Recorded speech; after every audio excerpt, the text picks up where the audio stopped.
رحمت اللہ علیہ فرماتے ہیں بنی اسرائیل کا ایک شخص تھا بادشاہ، اس نے محل بنانا تھا، تو محل کا جب اس نے نقشہ تیار کرایا تو ایک بوڑھی کی جھونپڑی بھی محل کے اندر آ رہی تھی، بوڑھی کی جھونپڑی۔ تو وہ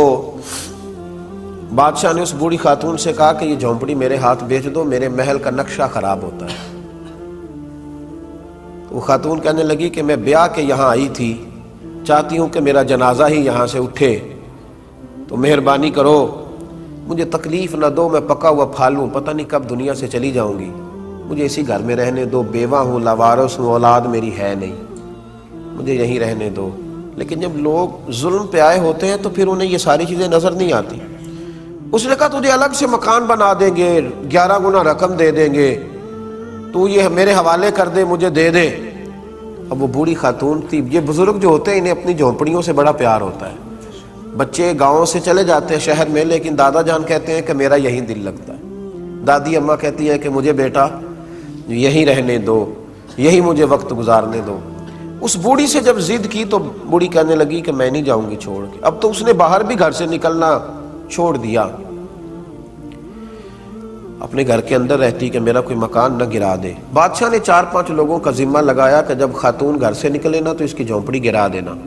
وہ بیچاری کسی حاجت طبی کے لیے، ضرورت کے لیے گھر سے باہر نکلی تھی کہ بلڈوزر آ گیا۔ وہ بڑے دن گھر میں رہی، لیکن جیسے ہی نکلی تو بڑی بڑی کرینیں آ گئی، اس غریب کی جھونپڑی گرا دی گئی۔ کچھ گھنٹوں کے بعد جب وہ لوٹی تو جس گھر میں زمانے بتائے تھے وہ گھر زمیں بوس ہو گیا، وہ گھر ٹوٹ گیا۔ اب اس نے درد کے ساتھ ایک چیخ ماری،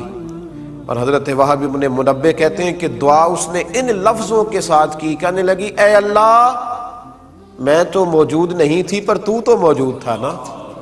اے مالک میں تو موجود نہیں تھی پر عرش کے رب تو تو موجود تھا نا، تو تو دیکھ رہا تھا، یہ کیسے ہوا؟ فرماتے ہیں جب اس ماں نے اس درد سے دعا کی، میرے محبوب نے فرمایا جب مظلوم دعا کے لیے ہاتھ اٹھاتا ہے تو آسمان دروازے کھول دیتا ہے۔ جب اس نے کہا نا کہ اے اللہ تو موجود تھا، تو رب کریم نے فرشتوں کو حکم دیا کہ یہ سارے کا سارا علاقہ زمیں بوس کر دو، اس بادشاہ کا تخت زمین سے اٹھا کے پلٹ دو، یہ ساری بستی تباہ کر دو۔ جو لوگ ظلم کرتے ہیں وہ بچا نہیں کرتے۔ فرمایا وہ سارا شہر تباہ کر دی۔ ہم یہ سمجھتے ہیں کہ کون ہے دیکھنے والا، دروازے تو بند ہیں، اقتدار میرے پاس، طاقت میرے پاس، میں نے اس کو بھی سمجھا لیا ہے، اس پہ بھی روب ڈال لیا ہے، اس شخص کو بھی اپنے ہاتھ میں کر لیا، اس کو بھی کنٹرول کر لیا، اب کون ہے تو میرے خلاف بغاوت کرے گا؟ جب بغاوت ہوتی ہے تو بڑے بڑے تاج اچھل جاتے ہیں، بڑی بڑی کرسیوں کے چاروں پیر ٹوٹ جاتے ہیں، بڑے بڑے اقتدار میں لوگ زنجیروں میں جکڑ دیے جاتے ہیں، بڑی بڑی آزمائشیں قریب آتی ہیں۔ ظلم نہ کرے کبھی بھی، اللہ تعالیٰ عہدہ دے، اقتدار دے، طاقت دے، دولت دے تو اسے اپنی سیاست نہ سمجھے، اسے خدا کا فضل سمجھے، اسے یہ نہ سمجھے کہ میں نے عقل کے زور پر، تعلیم کے زور پر